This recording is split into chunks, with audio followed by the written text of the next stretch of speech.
Paano malalaman pag maingay ang ating bearing sa may gearbox? Ikot natin ng ikot. Ayan, naririnig nyo, napakaingay niya, para siyang may kinakaskas sa loob. Pag mga ganyan, sira ang ating bearing sa may gearbox. Ayan, tinanggal ko na ang ating cover. Ayan, paikutin na natin ulit. Ayan, maingay pa rin siya. Hindi naman maingay ang ating sa may torque drive bearing, maingay ang ating gearbox.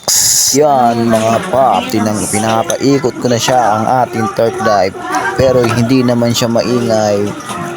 Bali, ayan, paikot-ikot na ang ikot. Ayan, hindi naman maingay. Ayan, paikutin ko ngayon ang ating gulong sa hulihan niya, ng ingay niya.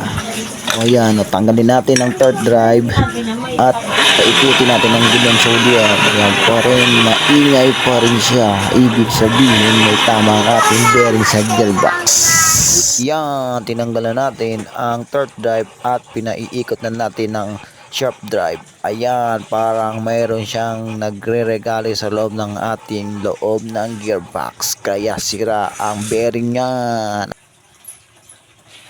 Tinanggal ko na ang cover ng ating gearbox. Ayan, pinaiikot-ikot ko ng ating sharp drive. Maingay po rin. Tinesting ko yung mga bearing, meron rin mga tama, kaya kailangan na natin magpalit ng bagong bearing. Ayan, ikot-ikot at may sumasabit, sira ang ating bearing sa gearbox. Ayan o. Dito sa lamin yan. Si mama mo gano'n po. Ang unang sasabihin niya, idulog niya sa gitna. Ano, paula Tuin mo na yun. Pahula niya.